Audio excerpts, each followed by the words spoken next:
Hello and welcome back. In this short lecture, we're going to learn about Mac OS specific profile creation so that these profiles gets automatically configured for the Mac OS devices.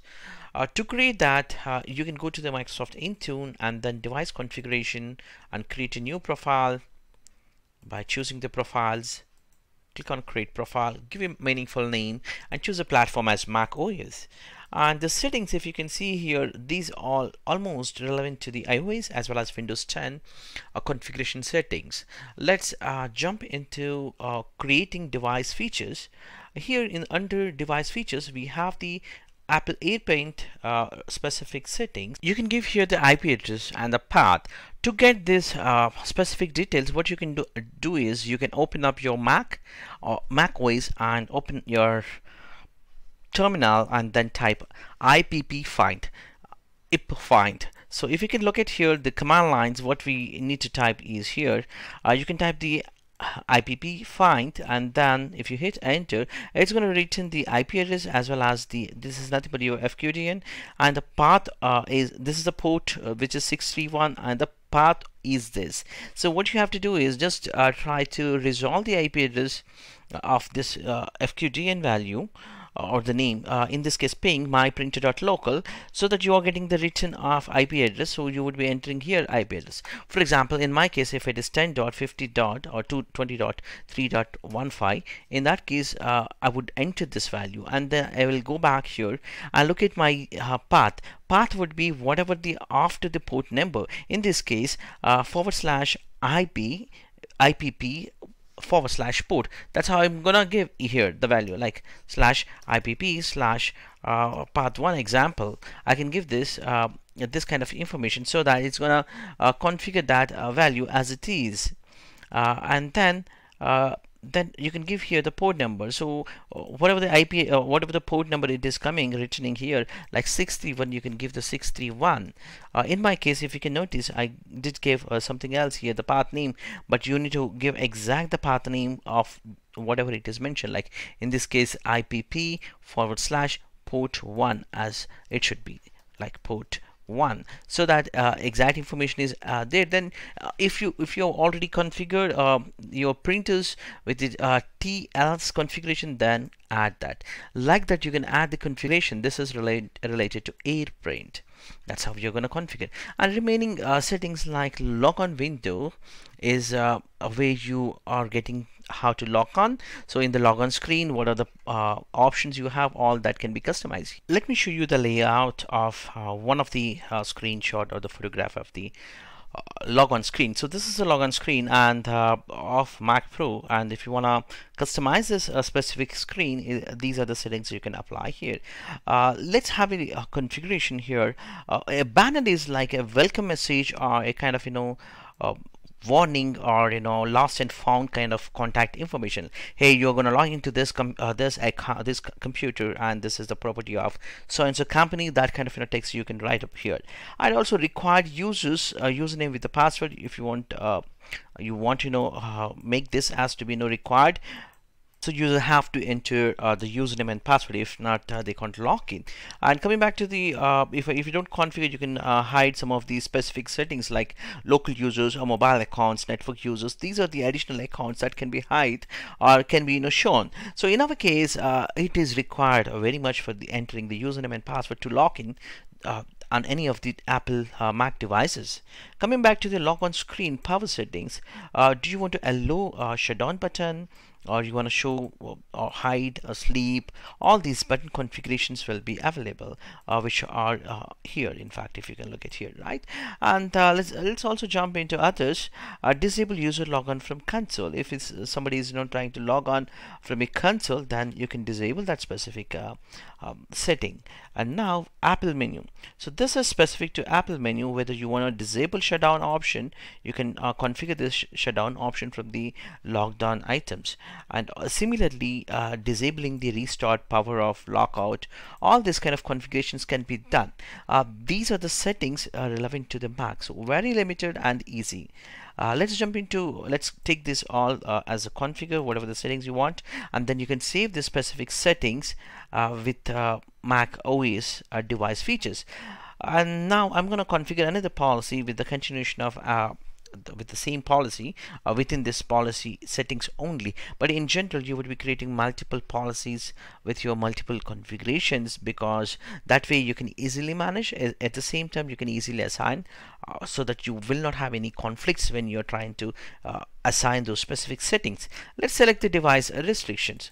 These device restrictions very similar to your iOS, but if you can look at here, they are a little bit different compared with the iOS. Like, blocking a definition lookup, which is nothing but your grammar or your dictionary. You want to block it, you can block it.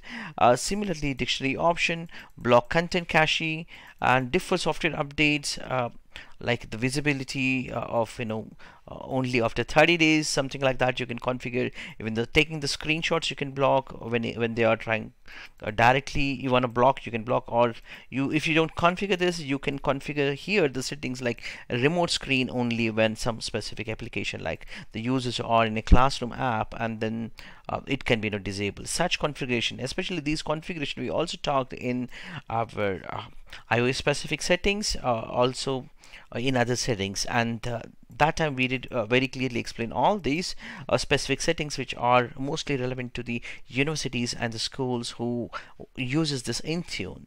And coming back to the students can automatically join to the class, yes, and this is vice versa, and reverse, the teachers can only automatically lock down the app, so that the students can only focus on those specific applications. And coming back to the passwords, password critical, password settings, and the password type, all that specific settings can be configured here.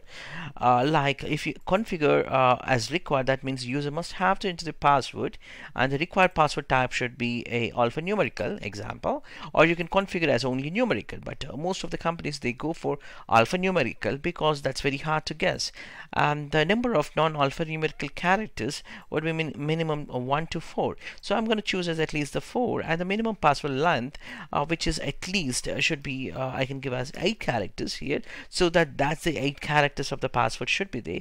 And the simple passwords are automatically blocked, like 123 ABC or ABC 123. Such kind of easy passwords can be blocked. Coming back to the maximum minutes of after the screen lock, which is ideal time, opposed to that it's going to automatically lock. That specific setting can be configured here as 5 minutes idle time. It's going to automatically request you to re-enter the password. Similarly, maximum minutes of inactivity until the screen locks, you can configure. These specific settings are differs, if you can remember, on iOS.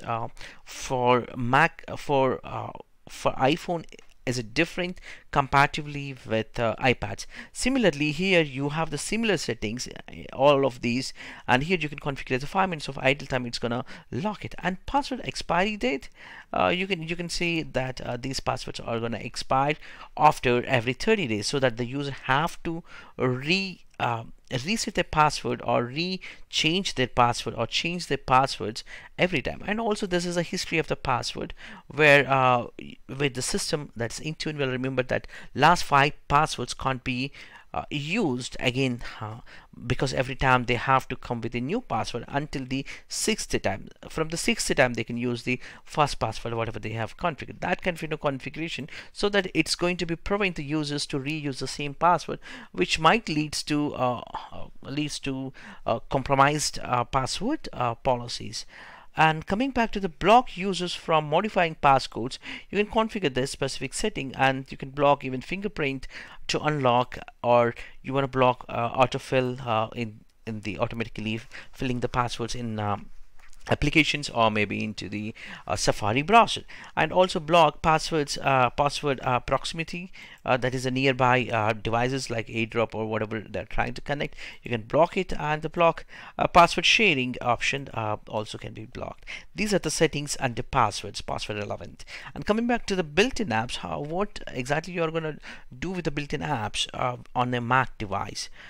It's you want to block the Safari, you can do that, or you can block the camera, you can block music, you can block Spotlight search, which is nothing but your federated search. It's gonna even search in your internet also. If you want to block, you can block it. And you can block the file transfer using iTunes. and these are the settings which are available within the built-in apps configuration. And also you can restrict the applications with a two-way. One would be the prohibited apps, other one would be the approved apps.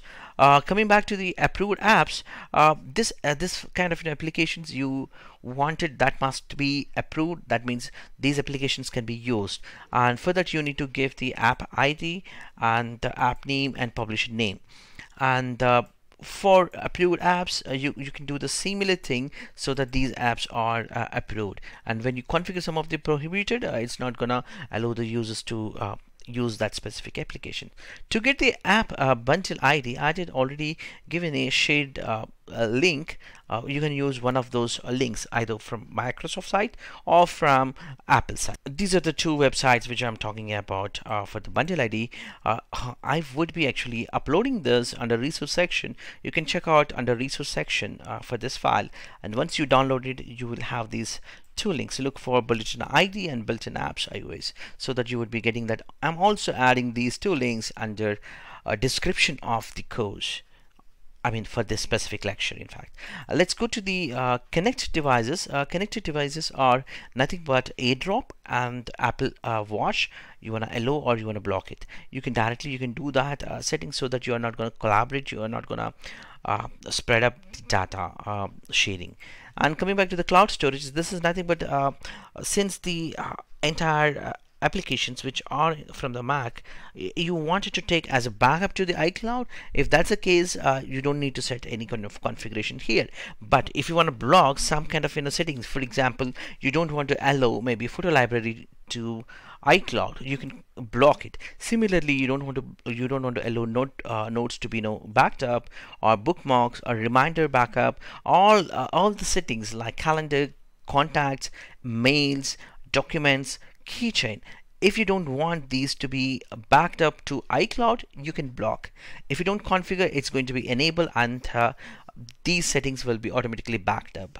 And coming back to the domains, let's go to the domains here. When you enter here any of the URL of that specific domain, or more than one URL, so whatever the domains listed here in the below, other than that, if email is receiving, that would be treated as untrusted in Mac OS specific mail application. That's how it's gonna work. For example, let me give you here 2-3 domains. So here, other than the omnio.com, whatever the emails are receiving to the Mac OS device, that would be treated as untrusted, and it's going to be appear in the Mac OS mail application.